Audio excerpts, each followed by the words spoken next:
goal or outcome for this chat, just to maintain a focus in the discussion. So what kind of thing that you have in mind, like an outcome of the participating in this workshop? This could be like, okay, we would like to have as a possible outcome to write a joint report or a joint paper, so we could discuss the outline and background, or we could just explore mutual interests and find areas of collaboration.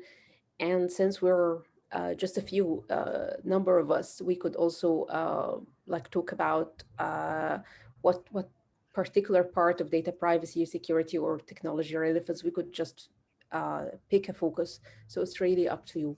So we could just start by each one of us like talking about the possible outcome or like a goal. Yeah, I think, I don't know, I don't have a big goal, but I think it's just interesting to hear what others experience.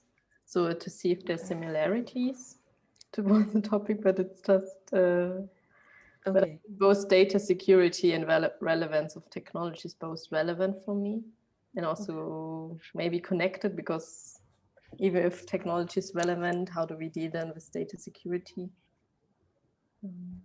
Konstantin? Yeah, it's also like, I'm also more about the exchange and experience we have. I think all of us have different fields of research, and while it's also overlapping when we talk about like marginalized or vulnerable groups. So I think it would be great to talk about like stuff we have in common, but also like where's system or technological approach. What are the steps and what are the issues that need to be talked about or tackled when we want to implement them into existing health systems that are, yeah, not necessarily all that prepared.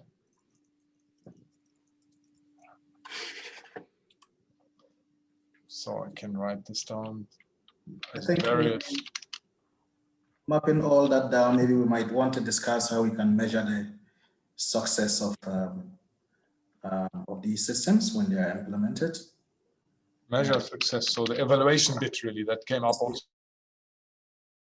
No, so this was, I would be happy to talk all about this, the same topic. Okay. So Norton? Yeah. For me also, the exchange would be very interesting, and it's a pity, because if I would have known that we will discuss about the data security, I would have taken a more deeper look into the project that I have also introduced yesterday, because the interesting part in that project was that it was a collaboration between our university in Germany and universities and children's hospital in Switzerland. And we also had to think about the data privacy and security because we collected data from Swiss children in Switzerland and we collected them in Germany. So therefore, I know that there was something going on, and they also had to discuss that points from a managerial perspective, but I was not part of that discussion. So therefore it's a pity, but maybe you also have some experience from your side during your projects regarding data privacy and security. Because I also remember that when I was traveling to Switzerland to collect the data and everything, I also had to sign something that I don't give out the data and everything. And they also told me, if you do something with the data, then you have to pay 400,000 Swiss franc as let's say as a punishment. So therefore, I think that is a topic of discussion which is very interesting. Okay. So Daniel, do you have something to add? Yes, first of all, I'm sorry I had to switch back to the other room, so to make sure it's also recorded. And I have two things. So first of all, one tangible outcome could be maybe for us to aim for a follow-up workshop proposal. So for example, there is still 9 days left for the CHI workshop deadline. So I know this is a bit of a close deadline coming up, but in any case, I think it's worth considering it. And from a thematic standpoint, I actually just presented a paper we wrote about taking medical selfies. So those are pictures people take of, for example, skin conditions. And there we discussed a lot about what are the ethical implications, which body parts do people want to take photos of, what about intimate areas of the body. So I think this is a very interesting topic in terms of which data I want to share with, for example, with healthcare providers or with even with my family and friends if I want to discuss health topics with them. So excellent. So we settled on changing or exchange of experiences, and if we're lucky enough, we'll propose something to Kai in the next week. Just another deadline. So who would like to start? Okay. Francisca? Yeah, should I a little bit talk about my Yes. experience, but you can also project, ask yes. questions because I think there are so many different things going on that maybe I don't think about a specific thing. But while when you talk, Daniel, about the sharing pictures, like in my I had to think about my workshops where I worked with uncompromising news, and there they tested different mental health apps and also developed concepts. And during that workshop, it also showed that they really would like to have this personalization of the app and also use different apps to share their worries and so on, but they didn't want to share the data at the same time. So I think there's like how could you create, because I'm also interested in mental health technology, which are AI and machine learning driven. So I wonder how could you create this technology, so which data could you collect or not collect? So that's something I would like to explore more in the future, that you can still develop this machine learning system also for marginalized communities, because then it's even more sensitive to collect the data. And yeah, so that's one aspect. I think with like my security, it's true what Konstantin said. So I think during the workshops and your studies, you build like this connection also with your participants and hear a lot of different stories. And I think it's really, really challenging. And also like when you go there and they have so huge hopes that you can support them, support their mental health, and then you cannot, they want to have the solution. They really want to like have this app, and then this app solves all their problems, but you cannot really deliver to them. So that's quite extreme. I think the most extreme case I had was one who just had I think his last hearing, he had already a negative answer. This is, I don't know, really difficult because you cannot really support them, and you know that the system is shit and it's not their fault and so on. And yeah. So what else?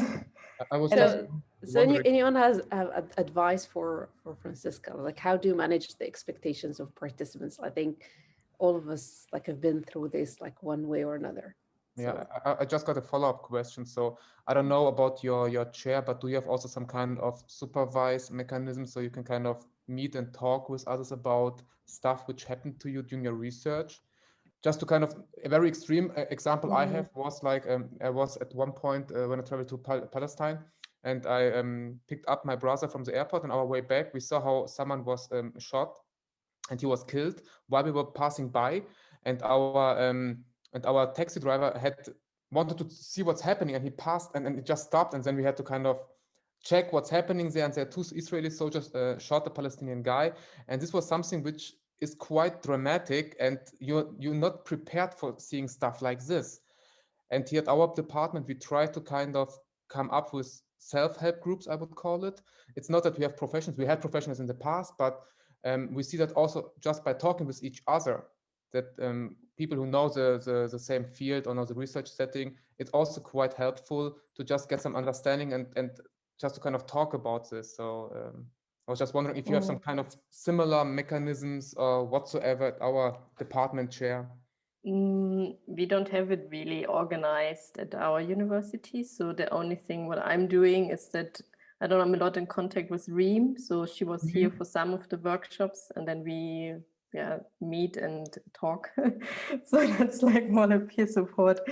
So that's really helpful. And I think it's more that I try to do the more self-care strategies, but I think we don't have any infrastructure. But I think that's also very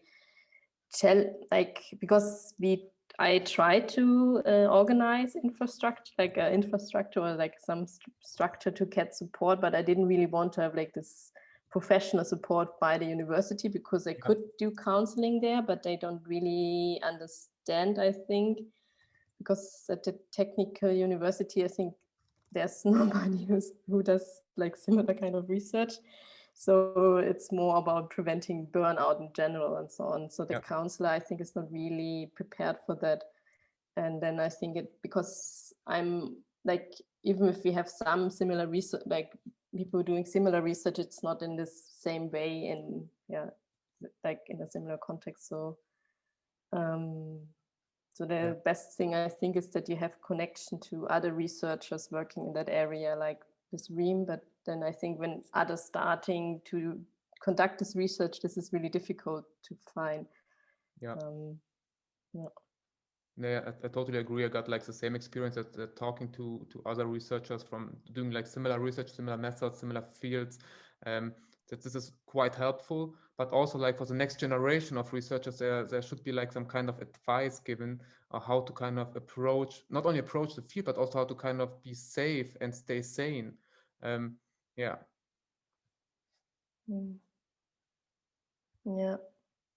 there was one workshop, but I think by the refugee in HCI, wasn't it? One paper, one publication about that, also about the research. But I think it's like it's also applies to different areas, and maybe there needs to be something more.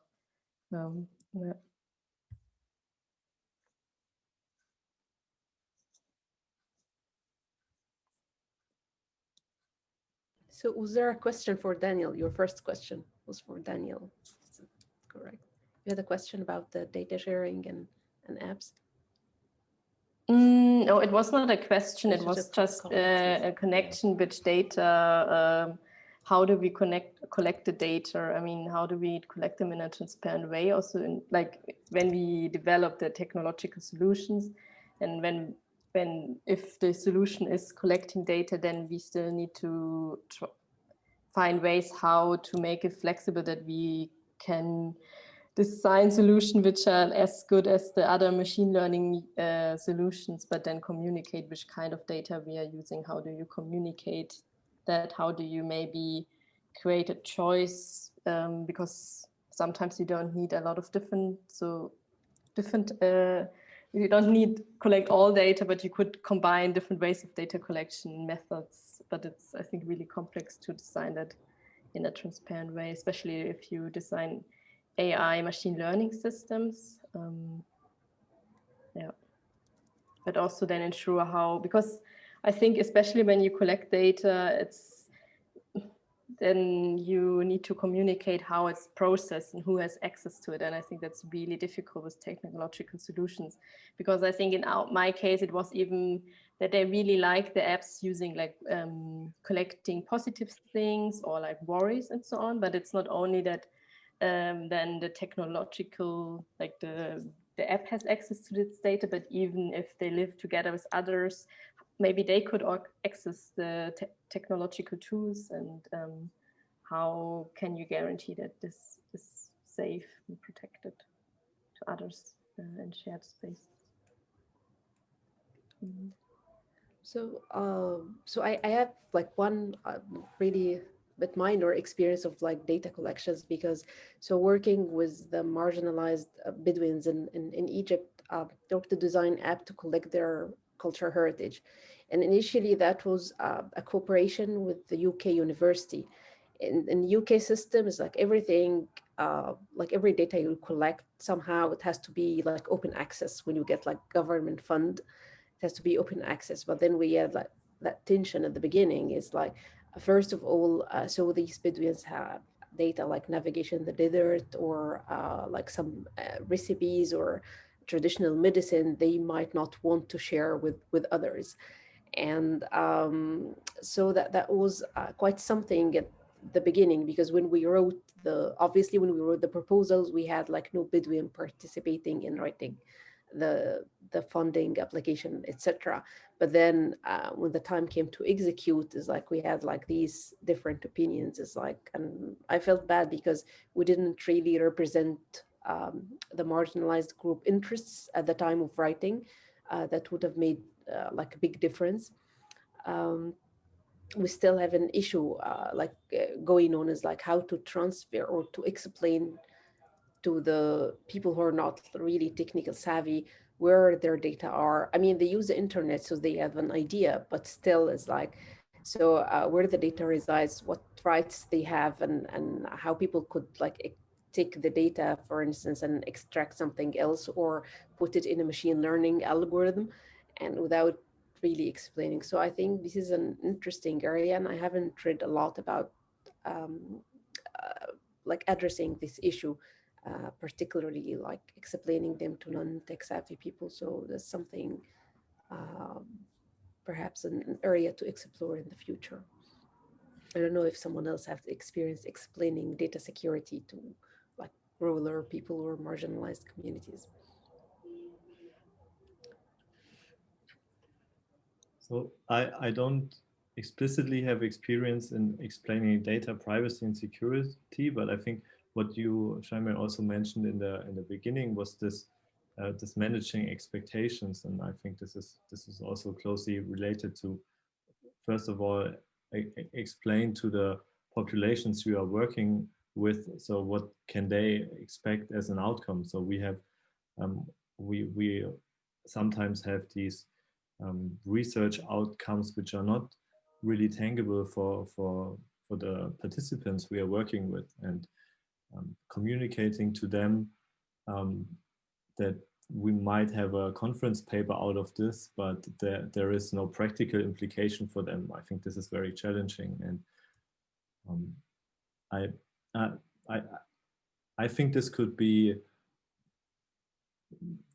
addressing what you have all said so far. I think this could be one topic to summarize, maybe, that this communication between the researchers and the participants also, especially for marginalized communities, which are already hard to access, and there might be other barriers in communication and cultural barriers, which even makes this communication harder than it already is for other populations. Yeah, maybe not only the communication, but also the needs. I think there's so like that there's so high needs that you really, because in my case they really wish for this extreme support. So that's like, I think, connected with expectation and communicate, because if you say, okay, we offer this design workshop, and we design mental health technology supporting your sleep, then they hope that this is the solution for all their sleep problems, because they need the solution, because this problem is so big. So I think that makes it even harder. It's like also high risk group or like marginalized communities, if they really need this extremely the support. Yeah, and the question is if technology can even provide this kind of support, since we're doing research about this and just like exploring the possibilities and opportunities of technology in this case. It's the same for us in Germany. There is a big need for this kind of technology because we think there's a big need, and we got this feedback there's a big need, but if it will like kind of fulfill the prophecy, we don't know yet. But people still kind of think this might be like the right solution. And like in your case, Franziska, that they already hope that there will be this kind of tool that they can use. The same goes for our target group. They also, like, when we talk about them and kind of think about possible tools, they also give us a feedback. Okay, we need this right now. And we're like, yeah, we have to be transparent. We can't provide it to you right now. And it's like this whole responsibility we have as researchers here on many different dimensions. On the one is like this from human being to human being one. On the other side, also to protect our informants, our participants. So this is like, it's also a very, very hard situation in general.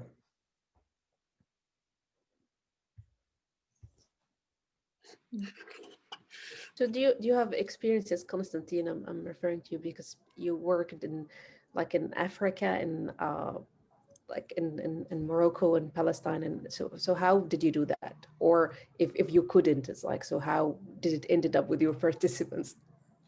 Yeah, so it The really users. depends on the case. For Morocco, we were really transparent with our project and what we did there, and we tried to involve our users from the beginning. This was really helpful that we didn't just do it with our participants, but we also involved the whole village with whom we are working, so people were aware what we are doing and that we are just like supporting them, and it's like that we are on the same level. Especially this was the important part, that we are not like this northern researchers from the global north who come there with the knowledge. We have the knowledge, but still it is like we are perceived differently now, and it took us like 4 years to get to this point, because at the beginning we were really like, okay, you got the knowledge, you got the money, just kind of do it. And we were like, yeah, that's not what we want to do. We want to kind of develop everything with you together. And after we invited them to Germany, so we paid for their flight, we paid for their accommodation, we kind of went to them to our different projects, we did some workshops with them. Then they finally understood, okay, they want to work with us together. They don't want to kind of, yeah, misuse us, maybe the wrong word, but kind of just use the data to publish something, but they want to kind of have this long-term perspective. They want to do something together with us. The same was for South Africa, where we built this lion alert system, that the village is warned if a lion approaches their village. And here it was the same, because here it was even stranger, to be honest, because as a white person, you're also perceived very differently.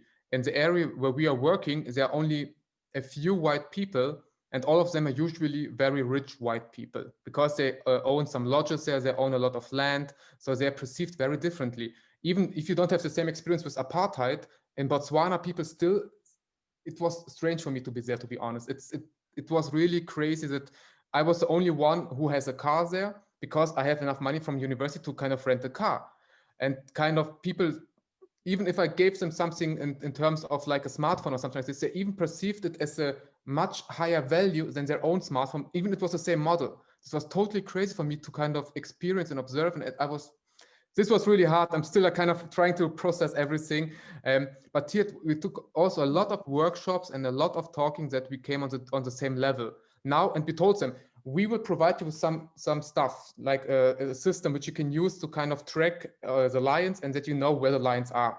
But we will not kind of take care of everything. It's your responsibility to kind of use the system and make use of it in the way you need it. And that's it. That's your responsibility, not ours. And this was something very helpful for them, that they were involved in the process also from the beginning, but also with this opportunity for them to take over some of the tools for themselves. This ownership was a very important thing to talk about. That not the white people bring you some stuff which you can use, but it's like yours. You can use it for your reasons because you need it. So this, I think, ownership, also like ownership about data, ownership about like systems, tools, is also very, very important thing, I would say. And have you reached a point where you could discuss like the delicate issues like the data security with them? Oh yeah. The best example is, I think, the line alert system, since we got like this 2 dimensions here. On the one side, you want to save people and humans, that they don't get killed by lions. Don't kill people. In this area, the elephants and the rhinos and the hippos are very dangerous, not the lions. Lions didn't kill anyone for the past 10 years, but people have these perceptions about lions that they kill people. So and they poison them. Therefore, we try to kind of come up with a solution which will save the people or makes them feel secure, and also save the lions. And here you have to be very kind of delicate, because you don't want to tell everybody where the lion is exactly, because you want to tell them, okay, a lion is approaching your village, be kind of safe, take care of some measurements, and so on, but you don't want to tell them where the lion is, because they will go out and try to kill him. And therefore, we have to make sure that here we have animals to take care of. So it's a different perspective here, but it's also about like to make the data safe and secure from the animals in this point, and trying to kind of talk about this and have a dialogue, that we will also want to make sure that the lions are safe. Was really hard for them, or for us too, because many of them perceived lions as a threat to them. So they don't want to be kind of safe from them. They want to have them killed or relocated or something like this. So we try to kind of make this compromise, that if you try to kind of understand the lions better, you will kind of don't be afraid anymore of them, because many of them have, so yeah, that was the case, because they have this perception from the past, from their parents, that they have really crazy stories about how lions killed small children and so on, and they pass it from one generation to the next, and they kind of don't really know how lions are living. So what we also did was a lot of kind of public screening of videos of lions, so from their own lions. So the one thing we showed them a lot of videos how lions behave, and there was, oh, they're like cats. Yes, they are like cats. That's right, and they have children and or like small puppies and stuff like this.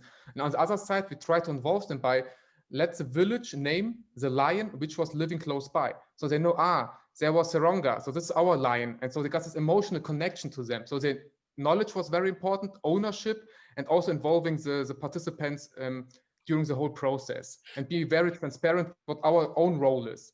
And I think, yeah, oh, this is a very good thing. I have to write it down. I really like this. What I just told. Oh, we're recording it. It's much better. Yeah, but this was like some of our experience from Botswana. So, and I think many of us can kind of rely to this perspective, not from the lion, but for the human being. So what was talking? Ownership, transparency, Knowledge. and knowledge. Yes. Very good. So Norton and Daniel, would you like to expand more on some of your experiences? First of all, very interesting stories that you have to tell us, Konstantin. Really interesting. Unfortunately, my job is not that, let's say, adventurous. It's only taking place in the office. The only thing that I have done is to drive to Switzerland to install the app that they needed on the smartphones of the children. But here you see that it can be so much different, because children, they don't really take care of data security or privacy. If you tell them use this app and this kind of data is going to be collected and saved, they won't ask questions. If there is someone who will ask questions, it's the parents, but we didn't get any questions regarding that. So therefore, it's really interesting to see how differently people react regarding that. And I think what Konstantin was telling us is of especially to get trust to you, to trust you that it's really good what you provide them. Here, from my perspective, like what we try to do here at the chair is, because we are dealing a lot with data, also with sensory data. For example, I'm collecting heart rate data and movement data to come up with some smart services, not only in health area, but also in retailing. Therefore, we always try to figure out how we can analyze the data on the mobile phone, like with the help of multi-access edge computing, instead of using cloud systems like cloud servers. That means that we try to keep the data on the mobile phone of the customer, for example, or the user who is going to use the service. So you can also encrypt the data, but it's always something different when you say your data is encrypted and it's safe, or when you say the data is not leaving your mobile phone. Then they somehow have the feeling that they have control over their own data. And that's what Konstantin also was telling about the ownership of the data. I can decide myself with whom I want to share my data. And this is one approach that we have here at the chair for all the projects that we have, because we are, everything that we are doing is smart services. So therefore we are always collecting data, especially sensory data, to analyze them, to make them valuable, to get some knowledge of that. And therefore we try that just yesterday we submitted a prototype paper where we it's a shopping case, and in that shopping case we are collecting heart rate data in combination with movement data to detect the stress level of customers during shopping, because recommendation systems, which is a concept from e-commerce, is also finding its way to the stationary retail store. But we also have to keep in mind that shopping in a stationary retail store is different from online shop. You have much more stress, you have maybe limited time, you have to move towards the product. So a recommendation system always have to be context aware to see how is the mood, or let's say the stress level of a person, because at a specific moment when I have, for example, less time, I would like to have maybe navigation to a product, but not a recommendation to another product. It doesn't help me at that moment. So therefore, we came up with a prototype, which, yeah, let's say provides two different services based on the stress level. And the stress level is detected with machine learning. And what we try to do is to make it completely on the mobile phone of the customer or the user. That means the software, which is the model itself, is on the mobile phone, and the data is not leaving the mobile phone, so that the data can be processed and analyzed on the mobile phone. So it's not leaving the mobile phone, although it's getting some service. The user gets service, but he's not giving away the data. That's our approach. And I just wanted to share it with you. So because it also, let's say, somehow suits to what you have said. I think that is a very important, let's say, aspect in the future when we are talking about smart services, where you have to collect data, is the ownership and the control over your own data. Even though when you are, let's say, sharing your data, that you can decide with whom you want to share your data. Yeah, I totally agree what you just said. Also, like the knowledge about your own data. So what is even collected? Exactly. And maybe also like to have this not only like share the whole amount of data, but maybe also like specific part of your data. So I think this is also very important. Yeah. So that you can see on your mobile phone, when I click this button, then I share that kind of data with this person, or let's say organization or whatever. But you can decide yourself. So that's control over your own data. And I think that's really important.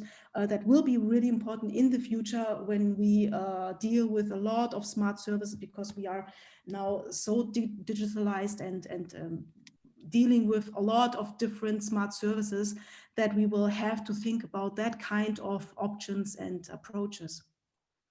So Norton, so something I would like to understand, because my understanding is like you need to feed the machine learning algorithm with more data to be more accurate. Exactly. Yeah. So by keeping the data on our mobiles, does it compromise the quality of the prediction that we get if we don't share it with the, like the data set that is used to reinforce the learning? Exactly. So absolutely, this is a perfect question. That's why it's only a prototype. Because, as you said, in our current version, it's just the model, the best performing model that we found, that we implement into the system. And therefore, of course, it's not learning at that moment. So you have to evaluate it, to retrain. And we also have seen that after retraining with new data, the best performing model changed. That means it's not the same model anymore. And how do you want to solve this problem if you have a specific model in the system and you somehow figure out later on that the best performing model changes over time when you retrain the data? So that's, of course, something that we are also working on now. It's part of research, but I completely agree that this is a challenge we have. I just wanted to quickly add, because I think we are talking about ownership now in two ways, which I think are both very, very interesting. So one is ownership of data. So which data do I share with others, or which data do I feed into a machine learning algorithm? And the other is this ownership of a solution that might come out of having shared data, or actually maybe just a solution that we as researchers are working together with some marginalized population, for example. So I think this is both very relevant. So maybe I can quickly talk about something we, Jaime and I, experienced when we were in Namibia. So we worked there with a local community in a so-called township there just outside of the capital, Windhoek of Namibia, and there we had a community representative who worked with us, and I think that was very, very nice, because there we had insights into the community from a first hand. So we did not have to make any assumptions on problems they had. So this was on the one hand very, very handy for us, but also on the other hand, it led to people when we actually went there, we had someone with us that they had already trust to. So that made the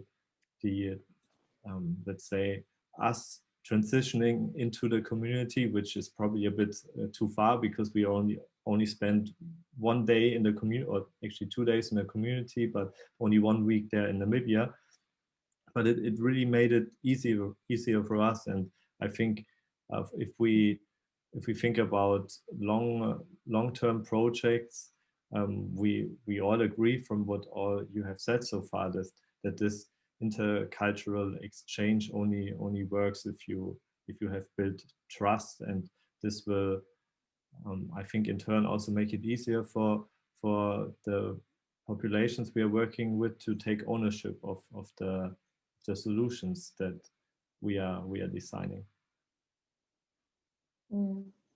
Yeah, I think I also wanted to add something to the trust aspect, because I think it was before already was installing the prototype on the app, and that the children, they didn't ask questions, but also that the parents, I think, trusted, if I understand correctly. And I think in my case, it was also that I worked a lot together with like the mentors and person of trust. So that I also communicated to them what exactly we are doing and how the workshop works and how the data are using. And also for the whole informed consent process, I involved them, because I think they were like in between me a little bit, because then even if the participant didn't dare to ask me questions, then they could ensure that there's no misunderstanding and so on afterwards. So I think it's always good to have some people more involved in the workshop. Yeah. Yeah, that's absolutely true. And I've also seen that in my case, it was like that. If the person who talks to them, if that person seems to be trustful, then it's okay. Then they won't ask that much questions. They will just tell the organizer, oh, that person was so not nice who was here. And then everything is okay. But I think if they have the feeling that there is no one who would support them when they have questions, or if that person is not explaining, then it's hard. Then maybe they will also ask more questions, or they will feel that something is wrong. But if they have the feeling someone is really interested, because I went to their houses, so that means they didn't have to go to the hospital. I went to their houses, I made appointments, I talked to the parents, I talked to the children, and then it was okay. Later on, I heard that they said the person who came was so nice, and they didn't ask any questions. And I think that's why it's really important to build trust when you are in such a project. That's really important.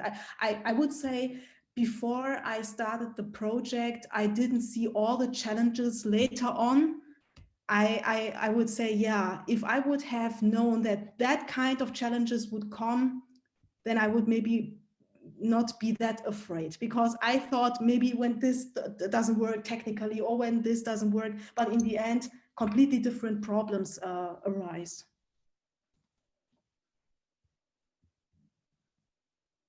So what are your advice for like your younger you, kind of? What I would advise is, like, it depends on the, let's say, the patients or the people with whom you are working. I have seen that, for example, with children, you really have to invest time and to show them that you are interested in them, because I have seen that some of the children, you could see that they are, for example, victim of bullies. That means they are afraid of people, or they don't want to talk to people. But if you show them that you are like really interested in their problems, and you talk also about other stuff. For example, I spent more than an hour at the places of the children, although it was just like a few minutes that it took for installing the app. But I thought, and I have seen that it is important to also ask the children about their, let's say, the hobbies and everything to build the trust. And I think for a project, at least for a project, for the success of a project, to have this contact to your user is really important. Otherwise, they won't use the system because they don't feel also somehow connected to you. For the parents, maybe we worked with obese children. So sometimes, like for the children, it's not a huge problem. The parents, they know it will be risky for them, it's unhealthy and everything. But in the end, the children have to use the app. And if they don't feel connected to you and don't feel connected to the project as such, they also won't use it. I had to really stay in contact with the children. All the children got my mobile phone number and could write me messages on WhatsApp when they have questions or problems. It was a lot of work, but I have seen that it's definitely worth it, because sometimes you see that they never come to you with the problems, but if you ask, they will tell. So keeping contact is really important, yes. Yeah, I like this, and I think it's an excellent advice. Thank you, North. Yeah, I had two different workshops, and in one of my workshops, like in two different workshop series. And in the first series, we all could attend, like the facilitators were the same throughout all the workshops. But in the second one, I think we had a lot of changes, and I think that also a little bit influenced like the trust, because I think it's also good when always the same are there, and you know, this is like this group who's working together. And then I think afterwards it was a really nice connected group. But then I think the other one, it was more difficult, but I think it's often depends on a lot of different aspects too. But I only had to think about that you spend so much time at the place, so that this maybe relates a little bit to it. Yeah, and another aspect that I also want to add is if you have a system which is maybe not really working, that's also a problem. Because sometimes I have also seen when different parties are working in a project and each of them has different roles and tasks to do, they sometimes forget for example, the evaluation of the system. I also got to know that, for example, data was not collected or they didn't use the app. And when you went to their place, I went there, I visited them. Then they told me, by the way, I have my child told me that the system, when my child fulfilled a specific task, the bonus points didn't reach, like that they didn't get the bonus points that they would get to get the reward, and therefore they got frustrated and demotivated to use it. But that was something that the person who was responsible for the service as such didn't know, and they didn't get the information. But maybe that was the case because no one really asked them. So therefore, I guess the evaluation of the system as such from the user is really important.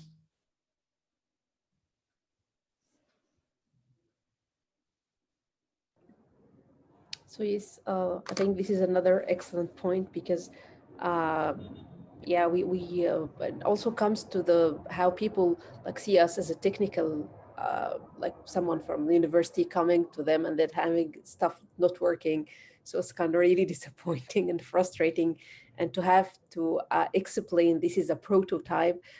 So in with the Bedouin populations, so they have a very different mindset, and I'm explaining this so you don't assume that all the users are the same. So they don't experiment. So the whole idea that we have in HCI, if you give someone a prototype, they would experiment.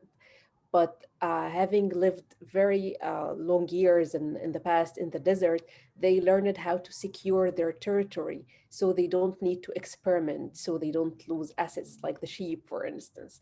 So telling them experiment with this prototype was kind of a really different thing. It's like, so we don't like experimentation. We don't like to, it's like as if they are not competent enough and they haven't learned something enough to experiment. So, so that's one thing. When you go to a marginalized community, try to spend a little bit more time understanding if they even grasp the basic concepts, HCI concepts or whatever, like things we take for granted, and they just might not make any sense to them. So that was quite something, experimentation. So I saw that note from Daniel that we have about like 18 minutes or something. We need to wrap up the discussion and present something to the group. Is that right, Daniel? Yes. Okay. So if you're happy, we could continue discussing, or we could like and try to write some notes, so any one of you could present to the group, or we could also try to think about what Daniel proposed, the workshop proposal. So what would be the title, what would be the workshop goals, who would be invited to participate in that workshop, kind of a small brainstorming exercise, um, if you want to go for that workshop as a tangible outcome idea. So up to you. What do you think? I think it's a great discussion we had so far, and I think a workshop would be a nice format to represent or to continue the discussion.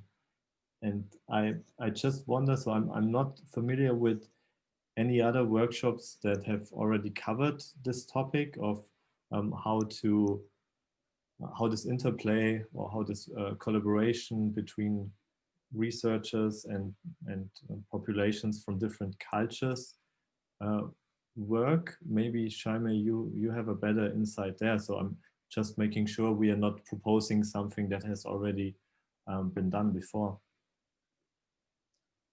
Well, on the top of my head, I would think that like certainly there are workshops that discuss like working with marginalized communities or working with vulnerable like populations. But I might be the novel issue here is talking about data security and privacy, especially in these settings. I haven't seen many workshops, but also I've been out of like not following conferences for the past year. So Constantine, ECSCW, Communities and Technology, did he have something similar, or? We just had this messy ethnography workshops, but we didn't talk about like data was one of the topics, but not like at the center of it. So there's like, I was just talking at lunch with some colleagues of mine. We were also thinking about submitting a workshop, and we were thinking about, okay, which direction could we go? And one of the topics were also like maybe data could be something, but we were thinking more about like ethnography in general. So this was a different topic. So data, I think, with marginalized groups and so on, this could work. Yeah, I think so. Yeah.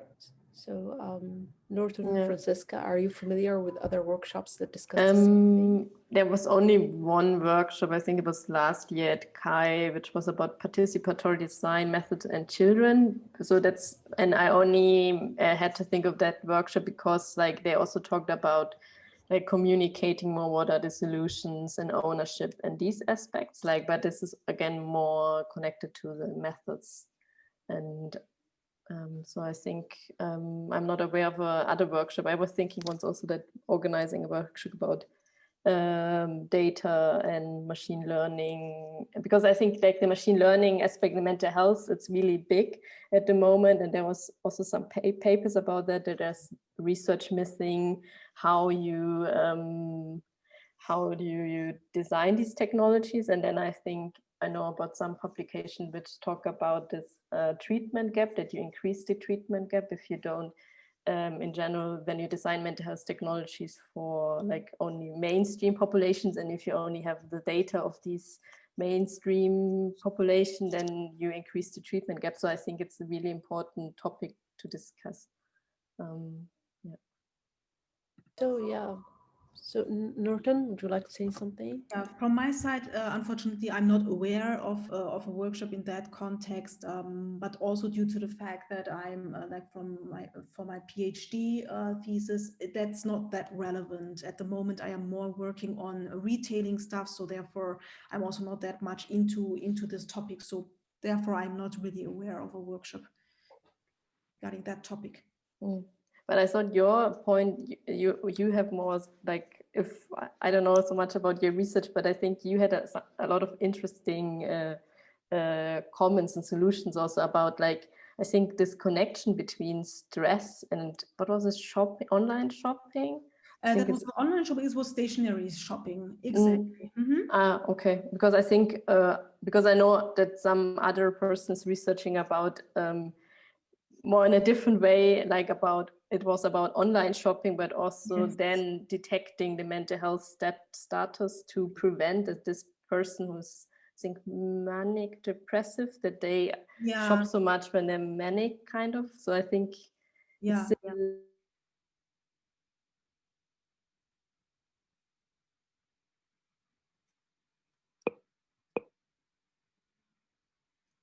IS, and they are talking about, let's say, all kind of neuroscientific sensory data that you can collect to come up with some smart services. And they are also talking a lot about how to use that in e-commerce, but also in like in stationary retail stores. They also use it, but also in medical field they are doing. Mostly when, for example, when I see it from a research perspective, I'm mostly also for conferences instead of workshops. And in conferences, the topic is very general. And the ICES, the International Conference on Information Systems, for example, have this year one mini track, like a track, which is about using machine learning in context with neuroscientific methods. And I also will present there one work, which is exactly what I have just told you, that using sensory data in retail environment. So that's this paper. And there they are also now talking about neuroscience and like using this kind of data in contexts with machine learning. Yeah. So it seems that we have like a preliminary focus, like at the intersection of data security, marginalized populations, and machine learning, something like that. So, so Daniel, since you propose the workshop as an outcome, so you'll have to take notes. So this is a kind of a title, or like, yeah. So what would be the title of the workshop? I already wrote down some notes. I'm just trying to figure out if it's not too many foci at the same point, at the same time. So we have, can you maybe repeat again, Jaime? So I was saying like data security, marginalized populations, and machine learning. Something in that intersection.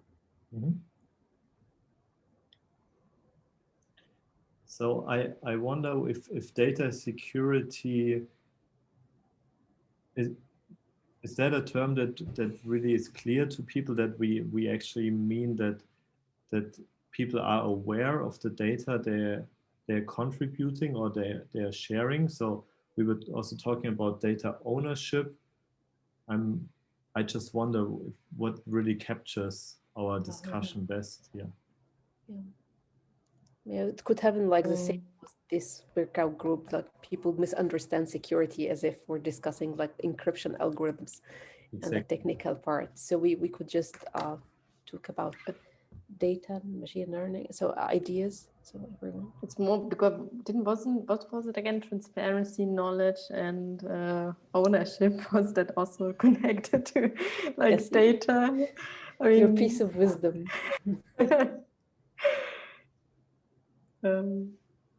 So what was it, Konstantin? That was ownership, transparency, and knowledge. Yeah.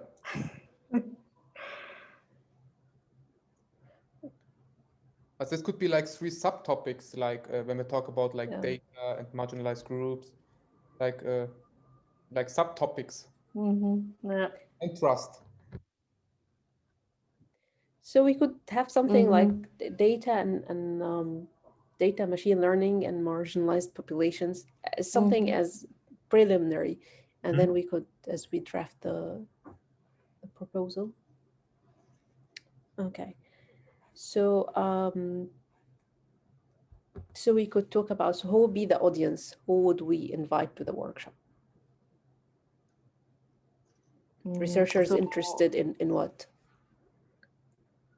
So it's now the aim to submit next week to Kai? Or Yes, but I'm just brainstorming to write the Yeah, workshop yeah. proposal. So we'll be the attendee, the workshop attendees. Yeah, I think like it wasn't it at CNT. There was one workshop where we tried also to invite communities, but that really didn't work that well in the end. It was quite challenging. But I think sometimes it would be interesting to have also different stakeholders there, but it's really challenging to organize. But still, we could suggest and see what is possible, that we can have it more open, because I think also now Kai plans to have some online stuff. So then it could be maybe easier to open it up. But then I think it's always difficult with the fees and so on.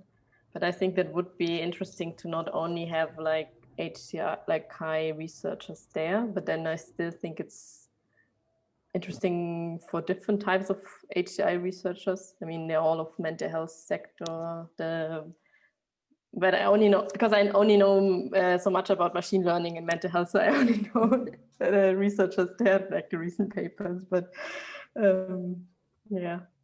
Well, I think this is an excellent idea to have an open platform and just leverage the fact that we have online participation to invite communities and different stakeholders. I think that would be excellent, and we could talk to Kai about how to support the registration fees or something like that.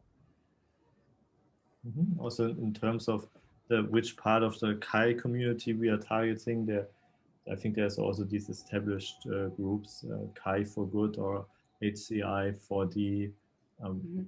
We could at least drop in the proposal, I think.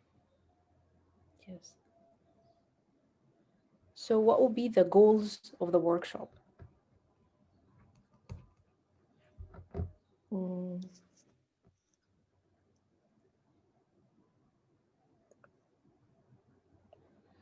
So are we trying, for instance, to establish communities that is not there, to open research questions that we see not addressed in the current research? Could say something like that. I mean, it's sharing. Yeah, go ahead, Franziska.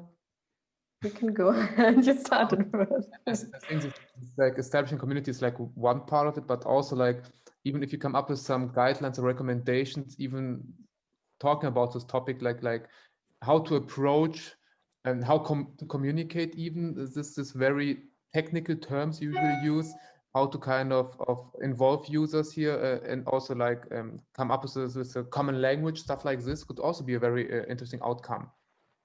Yeah, that's true, because I think it's already like sharing the experiences and our because I think there are different researchers working in this field and everyone tried to come up with different solutions. So it's already interesting to learn what have you experienced, what were challenges you had, and then also what were the solutions, because I think Norton, you also said something about language, that you said something, the data stays on your phone, but others would maybe communities, it's encrypted on your phone and then the participants don't understand. So it's already learning what kind of the language you're using, how did this make difference and things like that.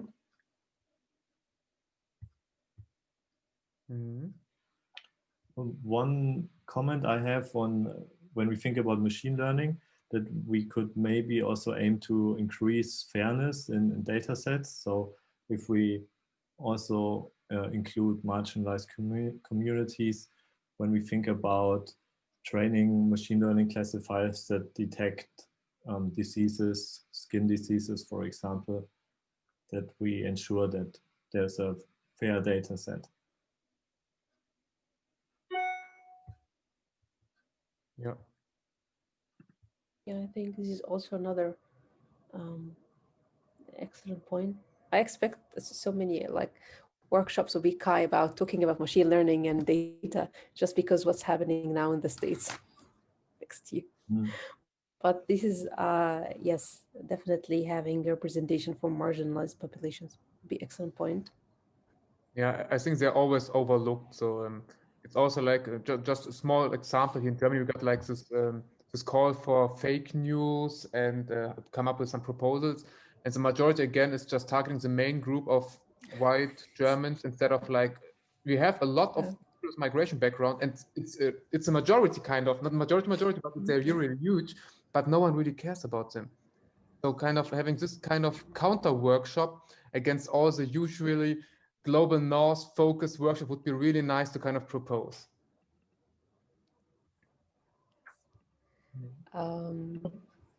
So yes, so talking about sharing experiences, trying to come up with recommendations or guidelines, and talking about like the miss or the underrepresentation of the data sets of the marginalized population could be like 3 different things that we address in the workshop. Okay, so that's pretty much nice. I mean, the rest of the stuff is like regular, is like trying to come up with some literature and then structure for the workshop. So now 9 pages this time. Yeah. It's like, and you have to give me a second. Yes.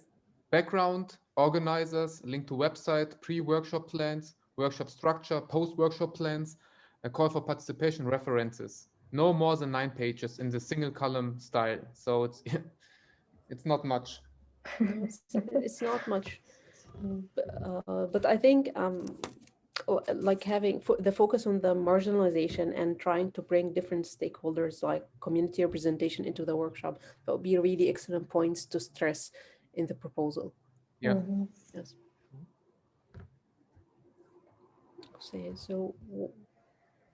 So what else that we could address quickly before we go back to the...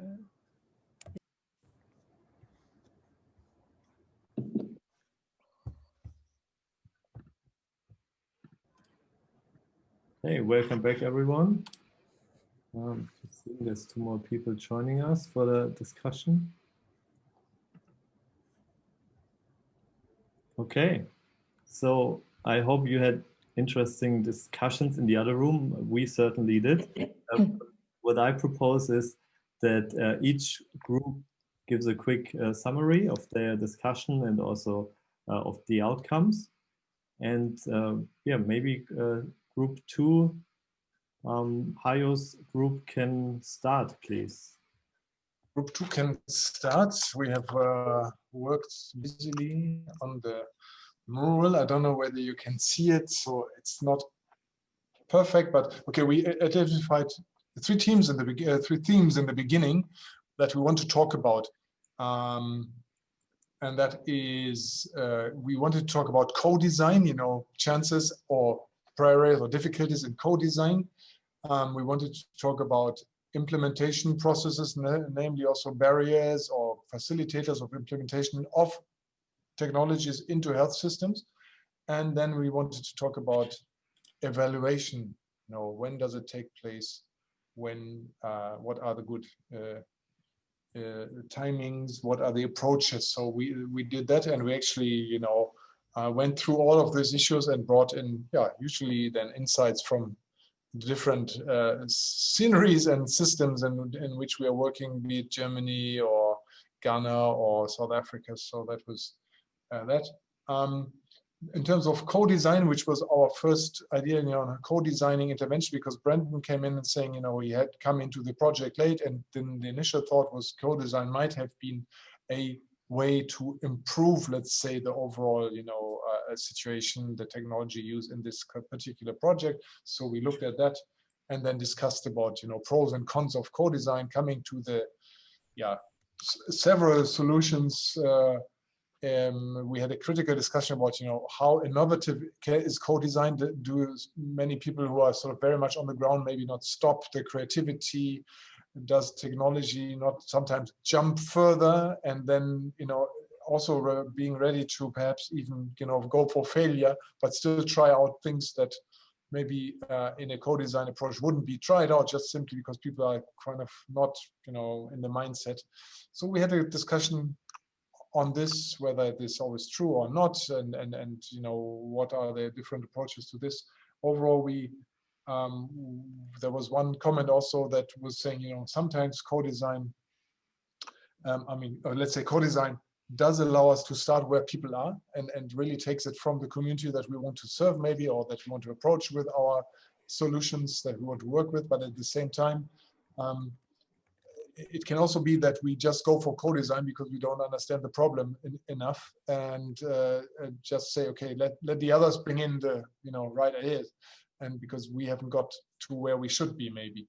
So these were points that we were discussing about, but the overall conclusion, maybe with the words of Jochen, were perhaps that it's a kind of a push and pull exercise. You can, co-design can push the development of technologies, but you need also pull factors such as that technology says, this is possible, or this will be possible, and so on.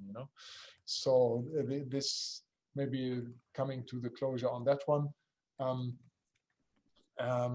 We were then talking about evaluation and looked at the, I brought in a little bit of a perspective from public health, how evaluation is done in public health interventions, and that we have evaluation approaches for all, let's say, situations and times in development processes, and to look also at then at outputs or outcomes in the long run.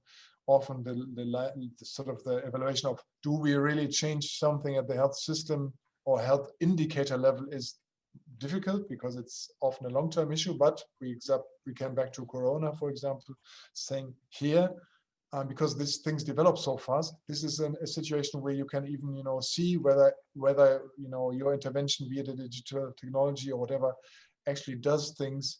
You can find out quite soon, because it is a fast evolving situation in the population. So that would be an example where, yes, we can even evaluate outcomes in terms of bettering, or in the negative part, then worsening health situations in such a development stage.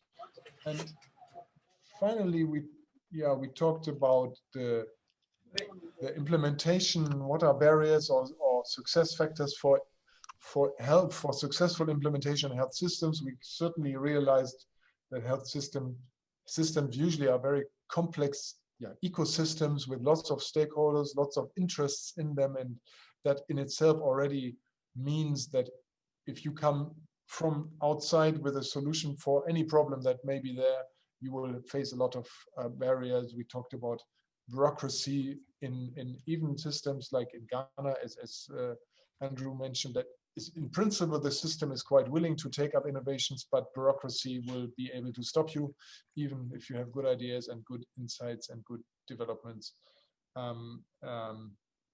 So the overall policy, the bureaucracy may be the big player, the big issue that will be a hindrance to implementation of new digital technologies. It is obviously easy to develop something than to test something and to implement something. You need more and more people, and we had the 1-10-100 rule introduced by Jochen from the SAP founder, who said, well, you can say it with your words, but I think you start easily, but just come back with a rule, Jochen. You need one person for a research idea, you need 10 persons to build a prototype, and you need 100 persons to build a product. And we kind of extended it to say you may need 1,000 persons to roll this out to the practical use in our health systems. So this scaling issue was then, that's where we got to, I think, overall in the discussion. And we did share a lot of comparative views from the different countries, and that was quite nice, I think. So I asked my colleagues to add anything that I may have not said, more on the more. Okay. Thank you very much, Hayo. Just one question I have for you. Did you think about any way to communicate beyond the workshop? So were there any ideas for collaborations within the group? No, we haven't discussed this so far, but I think, Oldenburg and Bremen are close by. Jochen, you're always welcome, to hop over, but also, for the others, we are very open for collaboration. We have the Leibniz Institute for Public Digital Health here in Bremen. And, whenever it's possible to fully travel again, everybody is, of course, welcome, to, give us a visit, or, with a bit of planning, we can also do internships. And you can work with us at the university or at the BIPs or at the office in Oldenburg to re-experience MobileHCI.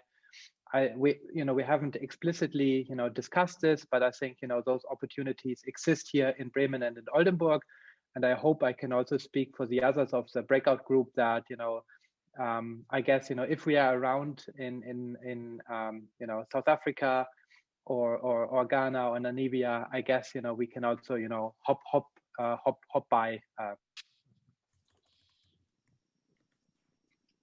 Okay, thank you, Johannes. Then Franziska, can you summarize our discussion? Yeah, so the topic I think in our breakout room was data security and the relevance of technology. And in the beginning, we talked more about practical experiences and challenges, but then we tried to focus on have as an outcome to develop or submit a workshop proposal, maybe to Kai next week. So, and the focus on the workshop proposal would be data, what was it? Data, marginalized communities, machine learning, and AI. And as part of this workshop, we also would like to invite more stakeholders from the outside, especially because Kai next year will be like a hybrid version with online and offline, or only online, who knows. And so I think like the main aim of the workshop would be more like sharing experiences, because I think we realized already in our discussions that we have different experience about data, not really data security issue, but maybe like how do you deal with tracking data? How do you develop the machine learning systems?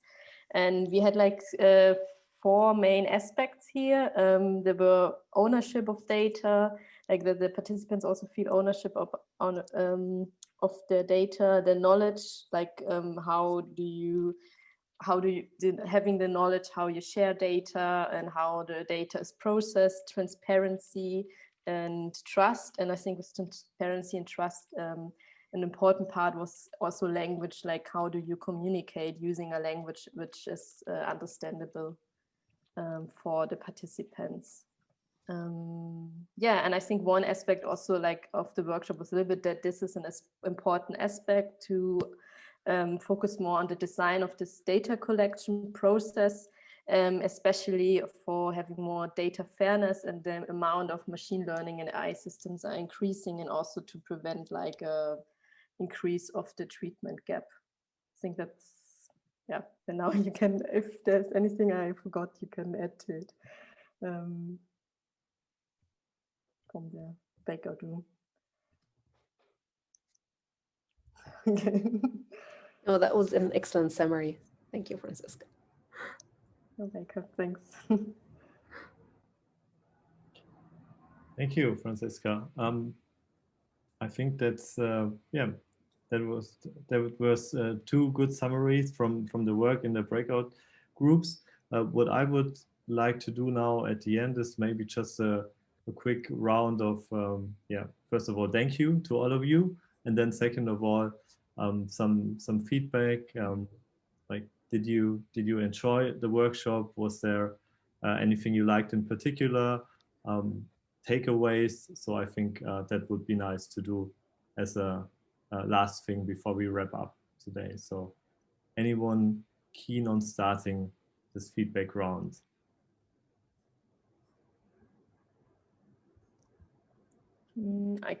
I think it was really good, the workshop. I think it's interesting to split it up in 2 days. I don't know if it was planned like this in the beginning, or if it was that it's on your online space. I mean, it's maybe difficult for some people to attend, but I think it's also good if it's not too long on one day, and having these breakout rooms, I think, works really well, because in a big room, it's really difficult to discuss and make it very like more minimalistic, not to have too many topics, and breakout rooms maybe have one, so it's not getting too much. As I think that was something I really enjoy.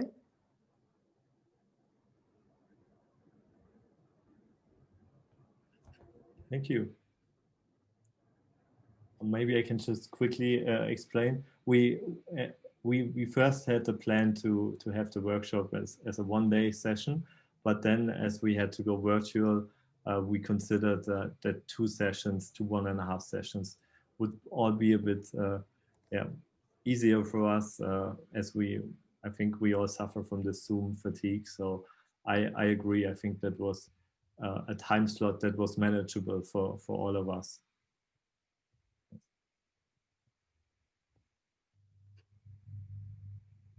Okay, anyone else who wants to add something to that? I also like the idea to separate into two groups with different topics, because then we had the chance at least to get to know each other in a smaller group and to exchange, to talk about our experiences.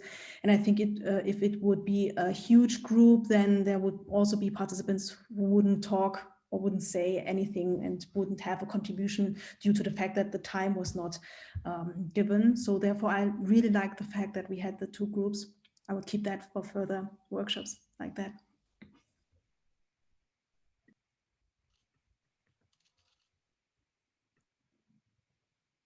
Let's say for me it was nice because obviously I'm not a HCI guy in principle, but I'm coming from the EPI and public health side, but obviously linked quite a lot with many of you persons here, which is good. But it was interesting to really, share ideas and see that the interdisciplinary, exchange works well, and we have common issues.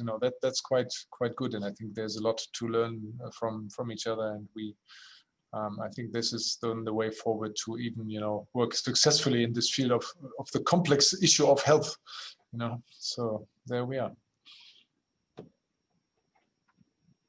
Yeah, just to add Maybe up. I can add. Okay, you go first. No, go ahead. Okay, just wanted to add very briefly. I also enjoyed the small breakout session, since with only 5 participants, it was a really intense, sensitive topic to talk about without like being embarrassed to kind of share our feelings, to be honest. So this was really nice to have it like in such a close group. So I think if it would have like a bigger group, it would be much harder to kind of create this kind of safe space. But even having this only virtually, but with the breakout rooms, it worked out quite well, I would say. So yeah, I really enjoyed this workshop. I would like to add something negative. We're too positive at the moment. I really dislike that we couldn't meet in person, that we didn't have a dinner last night. I went hungry to bed. But no joking, I think it would be great to also reconnect in physical space, and maybe MobileHCI 2021, which will be in Toulouse, I guess, could be also a venue for us to actually physically meet, which I would enjoy too. But even so, I'm not a big fan of virtual formats. I learned, a bit, and I also enjoyed this 2 times 1.5 hour session instead of a long 3-4 hours, which is not doable. So I really also like the 2 days setup. Like worked really well for me. It also was hard at this time of year to have like a longer commitment like during the week. The one thing that I might have like a negative comment on, like using different technologies, because so yesterday I wasn't so successful trying the card sort while also listening to the Zoom discussions. Today, like we went into the discussions, we haven't even thought about going to World. So I think the second group did really well having notes in World, but I mean, we didn't manage. So I think that's one thing. I don't know if someone have tips. We'll have to multitask in different technologies. That would be helpful, but like, we couldn't do it. But all in all, it's a very nice experience, and looking forward to have MobileHCI in Africa at some point.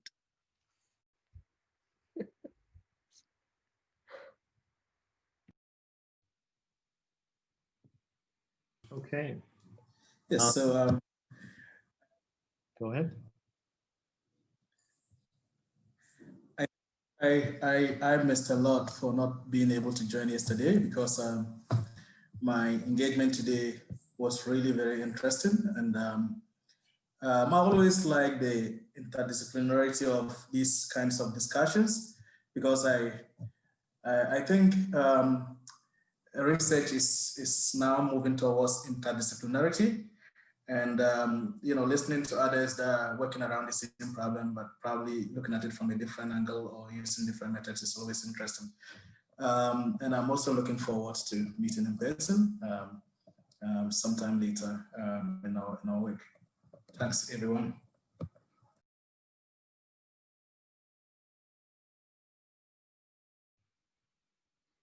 All right.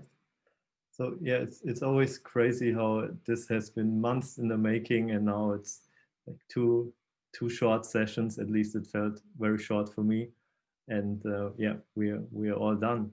So I think yeah, I just have one thing left to say. Thanks to all of you for making this a very nice experience, and I hope you all take away something from this workshop. I certainly did.